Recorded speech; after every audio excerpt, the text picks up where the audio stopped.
seems like he's an improvement. At least he's, I think, trying to expose some of the real corruption in the CIA and the FBI and what happened in the last campaign.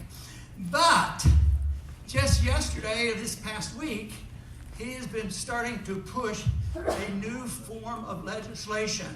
He wants to surveil everybody as a potential domestic terrorist, because if you have a bunch of guns and you don't like, if you've written something about the government, you might be a terrorist, which means it's a red flag type of thing. Oh, call up the government and say, my neighbor here has 2 guns over there, and I don't know, I haven't seen him shooting any rabbits lately. So they know exactly what they're doing. They want to corral us, and they want information. So that's why, yes, this, what you do is very important to protect financial assets, but ultimately, governments are overwhelmingly powerful. The 2 things that they have done with money, they've monopolized money and the monetary process, but the one thing that has to come to an end is the monopoly control over money by government, and also to eliminate the whole concept of central banking.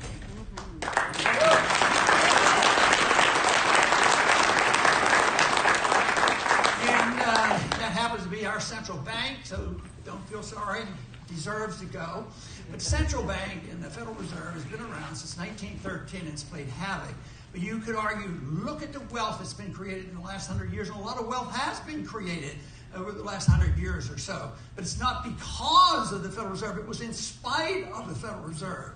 But the whole thing is, and that's why I know you're, a group like this is much further along about the conditions of society, morally, socially, and economically, because the system is built on debt. And the debt can't last forever, but no matter what seems to happen today, people think it will last forever, you know, and now they're talking about stock markets going to 50,000 and 60,000 and all, but it's all fake. This is fake wealth. And if reproducing digits of money, like printing money, that's what the Fed does, is a move toward wealth, anybody that believes that's mistaken. Because no, it dilutes wealth, it distorts wealth, it causes malinvestment, it encourages big government, it encourages the borrowing, it encourages people to take out student loans to trillions of dollars. And right now, our country, plus the whole world, are facing huge debts. You know, we talk about the national debt, 22 trillion dollars. But what about the pension funds and Social Security and everything else? And the other thing that's hard to measure is how much of the inflation have we already exported, but it's coming to an end. People took dollars welcomely and put them in as gold and put them in their reserves. And that has to unwind, and it's starting to happen. I think that the American empire, and I don't feel sad, but the American empire is on its last legs, and it will end, and it's going to be rough and tumble. But the more we know and understand that, the more we can help repair. So the better off we are physically and morally, as well as financially and able to survive, the better off we'll be. But it is going to be a tremendous challenge. We've already seen this happening. You know, that what they do is they argue the case that, well, these things are all right. It just takes time. But the argument all the time is that, in environmentalism, which is radical and it's over the top. Yeah, I'm an environmentalist, but I'm not that kind. I mean, they say, if you disagree, they say, science has settled this. You're not allowed to talk about it. Now, do you want one person, do you want Mark Zuckerberg to come up next week and say, it has been settled?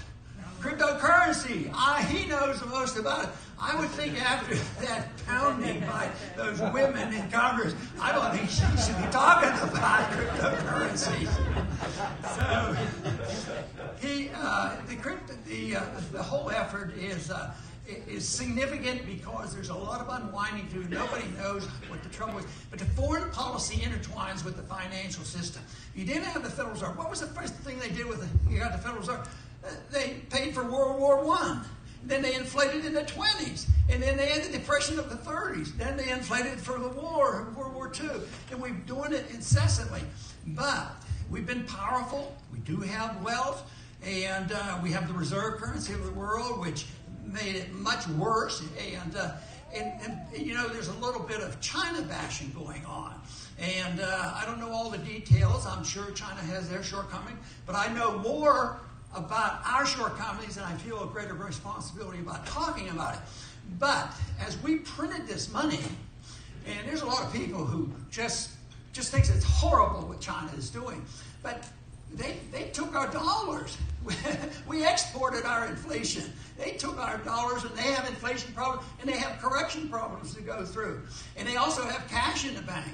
But now, just like it was bashing Japan a few years back, if Japan had the money that we printed and bought their stuff, then they come over here, oh, they're buying up this and this. But the Chinese aren't buying it up. But who's at fault? It's the system. It's a system designed not to help the people. In the course of all these things that have gone on, guess who have gotten poorer? The middle class. The middle class is getting wiped out. And this is not something brand new. Mises talked about this 100 years ago.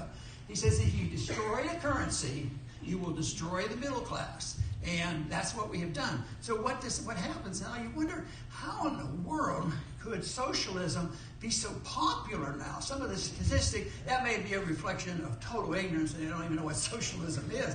But no, when I first went to Congress in '76, I was not known as a libertarian, and they in Washington, they'd see me voting differently, where I would vote pro-civil liberties and anti-war and pro-free market. And they would come up and they were totally bewildered, other congressmen. What are you doing? Why? The conservatives were bewildered. Why are you voting for this with this liberal? And so it was then that people were confused, but later on they sort of straightened it out. And one thing that impressed me was that other congressmen, when they would come up to me and there was a tough vote, and they wanted to discuss it or justify that, I don't know why they want to justify it with me. They say, I really am with you. I'm libertarian on this issue, you know. But they did I've never had anybody come up to me in Washington and say, you know, I'm a socialist on this issue. And of course, they're one way or another, all socialists, not the total program, but I'll take this program and I'll take this program. So socialism has changed its popularity, and that's very, very dangerous. And that's why I believe that we have to invest some of our time and money and effort and teaching into knowing what kind of society we want. And the main reason I've been interested in the monetary affairs is I got fascinated in the 1960s when the Austrian economists were predicting that Bretton Woods would break down. That was a big event for me because they sounded like they were telling the truth, and I was watching it. And I can remember the very night of August 15, 1971, Nixon comes on the air and said, we're going to close the gold window. The foreigners not to have gold anymore. Of course, we had already taken it from the American people because, Roosevelt did that. So that was a big event, and we're still suffering from it. It's lasted longer, though. The bubble is so much bigger. So every time you see something getting bigger, that means the collapse is going to be much worse. And there's going to be a lot of pain and suffering. And I still go back to the whole idea that liberty is the answer to so many of our problems, whether they're social or economic or whatever, because it's not complicated. I mean, it's very simply put together. There's no challenge to anybody's personal, honest faith, their religious faith. But all the major religions of the world, from my viewpoint, have at least paid attention to and claim they endorse that you shouldn't kill people, you shouldn't hurt people, no lying, cheating, stealing, or killing, and they all debate that. And then, of course, a libertarian position is neutral on religion, so to speak, but That's what our principles are. You can't lie to people. You have to have a contract. You have to face up to it. You can't threaten people, steal from people. And the big difference is, what's so hard for people to understand, is they want bits and pieces of it. A conservative will say, yeah, that's truth. We want freedom in the marketplace. But when it comes to what you smoke, drink, and do, and how we're going to protect you, that's a different story. But the liberal comes along and said, yeah, that sounds good on the war issue, but we have to use the might of government to redistribute the wealth because it doesn't work. And so they reject it outright. And this is something that we have to challenge, because liberty is not divisive.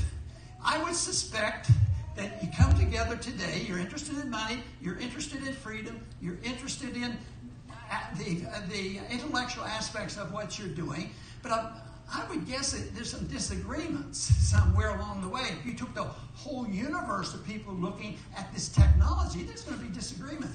But they have to be worked out in a place of liberty. And the government can't come and work it out. That'll cancel it out. So you have to cancel out the monopoly approach to this and let people work it out.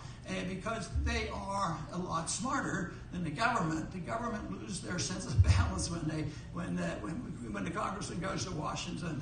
They don't know too much what's going on.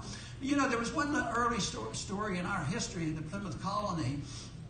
I think is the socialists, the people who claim they're socialists, if they really cared about people, which I don't think they do, is to look at the Plymouth Colony. You know, they came over in the Mayflower. There weren't very many of them. Half of them died. In 2 years, they were starving themselves, and they were still dying. But they had total socialism. They said, these are dangerous conditions. Under dangerous, threatening conditions, you ought to have more freedom. No, they said, we'll work collectively. Everybody works and puts all the food in here, and everybody gets an equal distribution. And nobody wanted to work for their neighbor. So Bradford finally, after 2 years, said, we're doing it differently. They knew a little bit about this in Europe, that you could own property. So he says, everybody gets some property. And they couldn't believe the miracle that happened. The kids went to work, the mother went to work, and there was abundance. There was abundance enough to help the people who couldn't work. And it all had to do with private property ownership. So this is why money is so important, because it's the transfer of private property. And it has to be understood and upfront and honest and all these things, because the means of exchange is just crucial. If you think in today's terms, the monetary system, the money, we're not totally socialized. We have a bad system, but we're not totally socialized. But we have socialized money. They control 1/2 of every transaction. So even if you want to go out and buy a computer or buy electricity or whatever you need, they still measure in terms of dollars.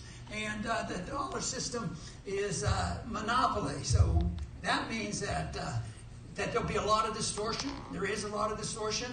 And that's the reason conservatives who don't understand Austrian economics and free markets are always losing this fight to the left, who care about people. See, they care about people because we want to live like they do in Venezuela. We want to go to Zimbabwe. Oh no, we want to go to the inner city. San Francisco, heard that was a nice city, and they have a mess. And it's coming. It's coming because we don't have any more money. We have units of account, but there's no wealth. And the more they produce, the more distortion there is, but you have to have a correction. You have to have, people say, Ron, how can you be so sure there's a recession, depression coming? Because it's in the cards. It's in the cards by central banking, creating an abundance of money and credit, causing people to do dumb things, especially government. But why is that so bad? Well, the people at the top get the money. The bankers and industrialists, they end up getting a lot of money. So if you're on the receiving end at first, that money has purchasing power. But why are people living in the streets? Are they all bad people? No, some of them have 2 or 3 jobs. They can't do it. And you know what they say? And they said it in the 70s when we we had wage and price controls and all. They say, we don't have enough money. So they want the government to give them more money. And that's what they're saying now. The other day, I bet you noticed that the repo market wasn't working so well. It broke loose. You know, there was a moment the market worked. Yeah, but interest rates, according to the planners, have to be 2 to 0 or minus or whatever. So all of a sudden it broke down. They weren't prepared to, put in the reserves and feed it in Oregon. Interest rates went to 10%. And then if you're in this class of people who are struggling as a consequence of a very vicious, immoral monetary system, well, I have to borrow, my kid's going to college, I have this medical bill. You can't just write them off and saying they're bad people and they won't work. So a bunch of them do. And what they do is they add it to their credit card. Credit cards are high and the student loan prices are high. It's not going to be paid for. They can't. It's not going to be paid for. It's a way, how's it going to be liquidated? The government already knows it. One of the most insane chant for the central banks, I imagine it's been going on since Greenspan was in, that because they started saying, well, Greenspan kept the interest rates too low, too long. So they think that all you have to do is lower interest rates and everything's going to be okay. But the more they do that, and they're not going to change because it'd be impossible. Can you imagine a congressman coming to his district and they get umpteen $1 billion in food stamps, all this? We have to wean back. He's not even going to mention it. Trump, the conservative, he says, print faster. I'm trying to get reelected. Print. So it's not going to happen. They're going to keep printing until something elicits the correction. But the correction is built in. It's coming from the Federal Reserve. So I know you're dealing with the consequence of that, but you have to. The Federal Reserve is going to fight. Bitter end. They want control. Governments want control. They get control of the money system, and then they have political control. And the real tragedy is that that a certain class of people, the ones on the margin, even though they may be working, but their prices are going up. They can't pay the rent, and they say, but government is working on that. They're trying to raise inflation rates. It just still blows my mind that we would, after living through the 70s, that now we have a system that for months, if not years, the Federal Reserve has a policy of producing 2% inflation rate. They admit that purpose of what they're doing is to steal 2% of your money, and that used to mean something. But for the bankers and others, actually they can capitalize on this, make more money. Because the lenders, the people who do put money in the bank, they don't get anything for it, and they keep doing the same thing over and over again. So it's a system that's not going to be reversed easily, and printing more money is what's going to happen because the politician has no chance of doing it. If you said, well, didn't you vote against all that spending? Yes, but I have no idea how I got elected. As a matter of fact, I told my wife when I first ran, that was in 73. She said, what are you doing that for? And I said, well, I've read about this stuff, and this monetary system isn't doing so well, and then Bretton Woods broke down, and there were essentially no Republicans in Texas. I said, I just want to talk about it. I'm fascinated with monetary system and the Federal Reserve and the gold standard and all of this. And she said, that's a really not too smart idea. She says, that's dangerous. I said, why should it be dangerous? She said, you can get elected. But I guarantee that there's no way they would elect me like that. But they did, and I thought, well, they won't elect me, they won't re-elect me if I vote that way. And I had a mission to myself and others. Could you get reelected and stick 100% to your interpretation of the Constitution? So I tried that, but then I got reelected. Most of the time I didn't have an opponent. And I kept trying to figure it out. And I just think I have a real smart district. That must be it. I think people were, as a matter of fact, my wife said that first time. She said they're going to vote for you because they want somebody to tell the truth. And they'll understand that you're telling the truth, and they're going to vote for you. So that is, the big thing now. Nobody's telling the truth. Nobody believes anybody. But that's pretty healthy right now. Believing the government or believing the TV set or believing the Federal Reserve or any of these things. Not as much belief going on. But it's also leading to the contest and the chaos that's coming. These fights going on. Philosophically on the big issues, there's no difference between Republican and Democrat. They like debt, they like war, they like the Federal Reserve. They just fight over power. Power and trustee. And that's all they do. And that will continue to go that way. There's going to be no softening of that. But I think that some of this social warfare going on, this Marxism, this cultural Marxism, this is insane on some of the things.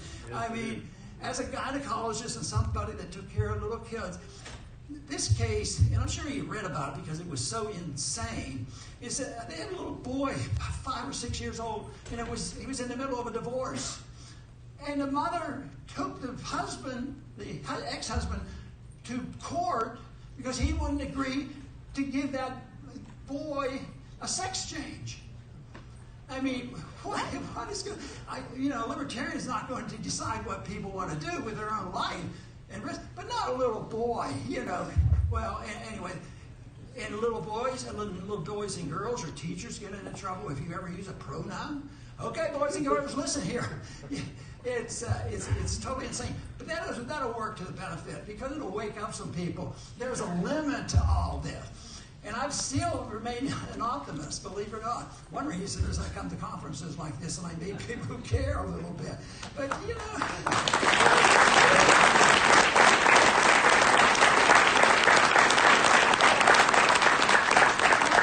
look at all the people I've met as neighbors and others. I used to say this more often with a little bit more vigor, but I'll tell you why I softened a little bit. No, I've always said I've lived in about 6 or 8 places. And I mentioned this to my wife. I said, look, we've had a lot of neighbors. We've had church work. We took our kids to school, all these baseball team. And I've been in politics. I practiced medicine for 30 years. And I said, we met mostly really nice people. And I was never threatened with it. And I would say, we never had a bad neighbor. Then oh my goodness, what about Rand? He had a bad neighbor. But I think what's going on with groups like yours in preparation and open-mindedness for discussion, because you can't have a say science has settled it all. I don't think it, and maybe you'll contradict me or criticize me, but I don't think crypto's been settled yet. I think there has to be some working out to understand it, because blockchain sort of fascinates me, the technology and all. So that's what. So I think that's going to be a while. But this whole idea, like the environmentalists, the science has settled everything, and I think back to a medical case, and everybody will remember this person's name, is Semmelweis. Semmelweis is the one that discovered bacterial infection in women and delivering babies back in that time, a couple hundred years ago, and it was rampant. The death rate, if you delivered in a hospital, was like 22%. It was outrageous.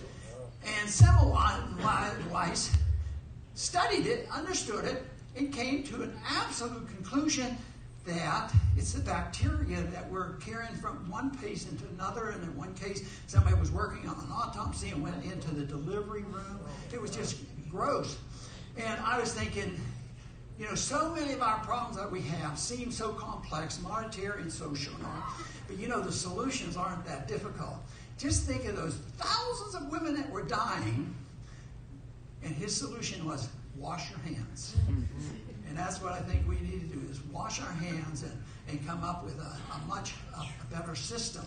And that I think is something that we all can learn from, because it wasn't complicated at all. And Semmelweis, the worst part of the story was, guess how long it took him to get the medical community to agree with him? Years. He went to his grave, early grave in his 40s, because they literally drove him nuts and put him in an insane asylum for teaching this thing. They wouldn't allow him to teach washing your hands, and they drove him nuts, and he died at an early age. And so this is how resistant people are. So that's why not knowing, see, I know what I don't know. And I'm open to a suggestion, but that's what liberty should be all about. We should be looking on how to get along together. We should just do this in foreign policy. Why are we the policemen of the world? It's not in our Constitution. It's bad. It's bad policy, and they're always figuring out. We just the president did probably what any president would do: kill a vicious criminal. We're very vicious. But the one thing they never asked from 9/11 on, they never asked the question as they would, if there's a murder in your hometown, you'll say, okay, A killed B. Why did he do it? What was his motivation? Oh, he was a disgruntled husband or something. Everybody asked for the motive, even when they start looking for something. What's the motive? But we don't do that at all in foreign policy. If somebody comes here and bombs us, nobody said, wonder why they came here. Wonder why 9/11 happened. Well, Edward Snowden, who's getting ripped off, let me tell you.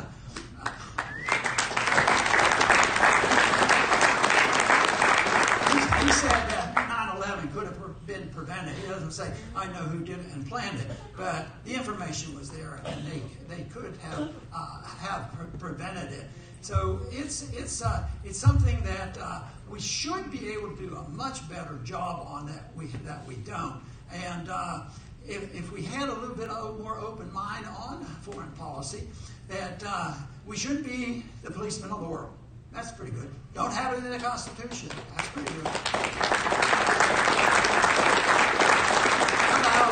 It's immoral. We shouldn't do it. We're killing people that haven't attacked us. And then we go on, and there's no constitutional authority to do this, and we continue to do this. We never ask any questions, and then we say, well, it's all their fault.